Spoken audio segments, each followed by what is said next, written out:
Welcome to our latest in the revision series of superpower relations in the Cold War between 1941 and 1991. With our focus on key topic 1, the origins of the Cold War between 1941 and 1958. Today, we're going to be looking at part 3, which is where the Cold War intensifies. The key content for today is to look at the significance of the arms race and the formation of the Warsaw Pact, and then to look at the events in 1956 leading to the Hungarian Uprising and Khrushchev's response to that uprising. We're also going to look at the international reaction to the Soviet invasion of Hungary.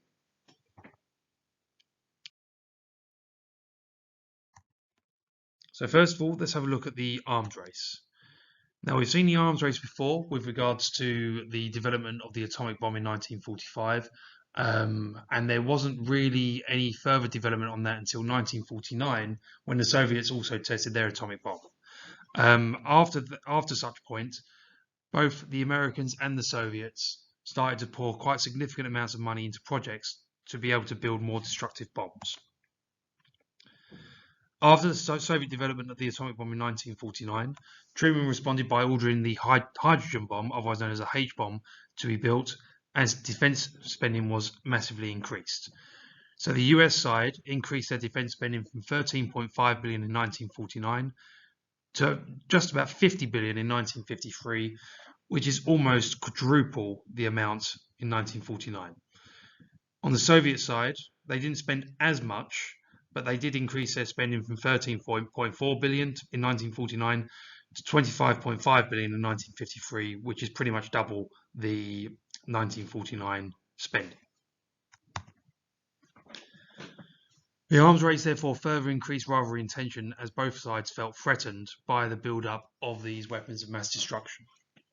So each made more alliances and also built more weapons.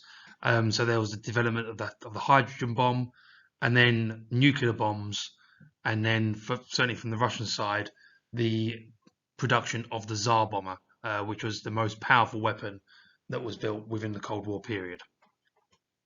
In terms of the consequences of the arms race, it leads to playing a significant role in the conflict regarding the Cuban Missile Crisis in 1962, which is covered in a later episode.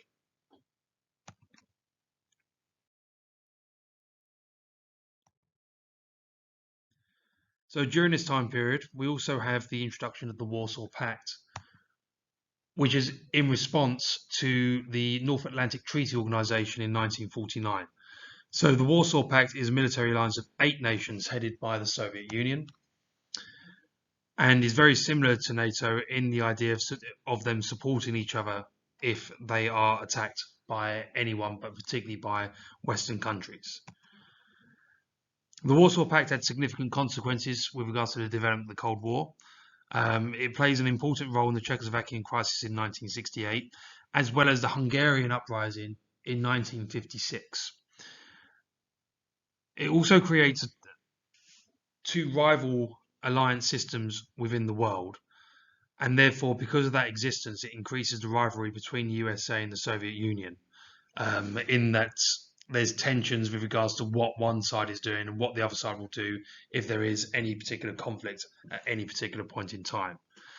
The 1955 Warsaw Pact increased the arms race and also therefore increased the defense spending that was spent by both sides, even after the high figures of 1953.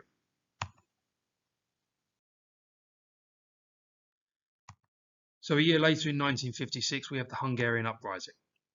So in terms of the causes of this particular uprising, is that we have the dictatorship rule of Rákosi, who was the leader of Czechoslovakia up until 1956, when he was replaced by Imre Nagy. So the issue with Rákosi was that his rule was quite oppressive and quite authoritarian. He used terror and brutality in order to keep control within Hungary, and he ended up imprisoning 200,000 political opponents during this time. Hungary was not without its economic problems, and this also contributed to the uprising. So because of Comecon that we looked at in the previous episode, that prevented trade with Western Europe. and therefore Hungary were unable to be able to make significant amounts of money. They also didn't receive a fair price for its produce, as with Comecon, everything was centralized so that any produce that was made in Hungary had to go to Moscow and then redistributed out. What tended to happen was that the prices that Moscow paid for this produce was nowhere near the amount that the West would have paid for it. And the third cause is that living standards fell quite significantly across the country as a result of the economic issues. And therefore this led to Rákosi being replaced by Nagy after the death of Stalin in 1953. In terms of the events of the uprising, once Nagy was in charge, he demanded changes such as free elections, developing trade links with the West, and a withdrawal from the Warsaw Pact. All of these are quite westernized ideas, and therefore would not have necessarily gone down well within Moscow.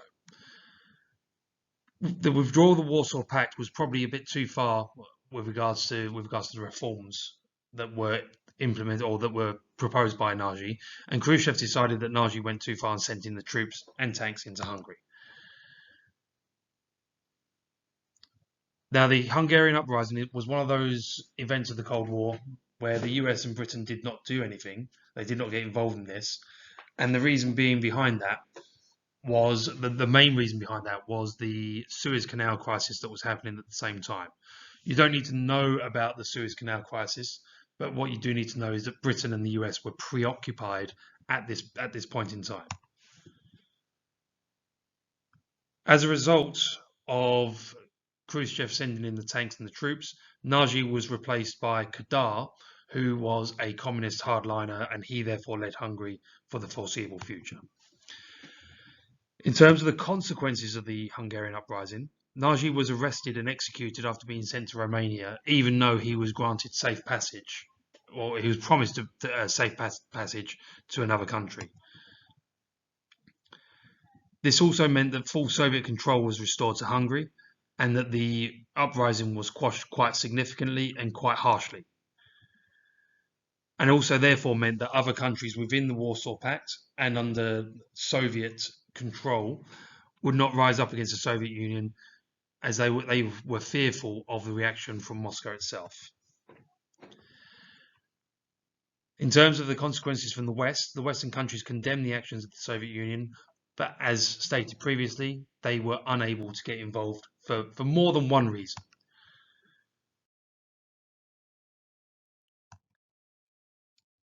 So let's have a look at the idea of this, if this came up as an importance question. So the stem of the question would be explain the importance of the Hungarian uprising on, and there'll be two key things that it could be. So it could well be on the importance of the Hungarian uprising on the Soviet control of Eastern Europe. And the three elements that we can talk about there is that it prevented further uprisings in the Soviet sphere of influence, as the USSR invaded Hungary with many troops and tanks to put down a rebellion, and therefore other countries such as Czechoslovakia, Poland, would not necessarily rise up against Moscow because they knew that they would be dealt with a significantly heavy and oppressive hand. The Hungarian uprising showed that the Western countries would not get involved in any issues within Soviet-controlled countries, and the USSR were able to replace leaders with ease and without any comeback from the people of the country. So, for example, leaders like Nagy were executed. They spoke out against Soviet policy. Another aspect that could come up is the importance on the Hungarian uprising on superpower relations. So the reason why this would be important is because it showed that the Western countries would not get involved in any issues within Soviet-controlled states. It showed that the arms race led to a reduction in action from Western countries, as both superpowers had weapons of mass destruction to use if they fell under attack.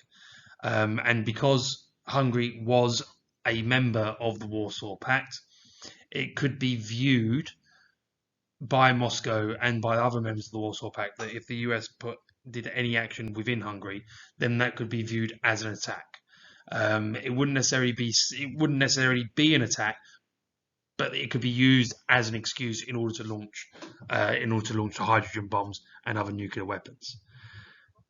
The other issue with regards to why the Hungarian uprising was important for superpower relations is because of the restriction on the Warsaw Pact itself. So that hereby ends part 3 of Key Topic 1. Don't forget to like and subscribe.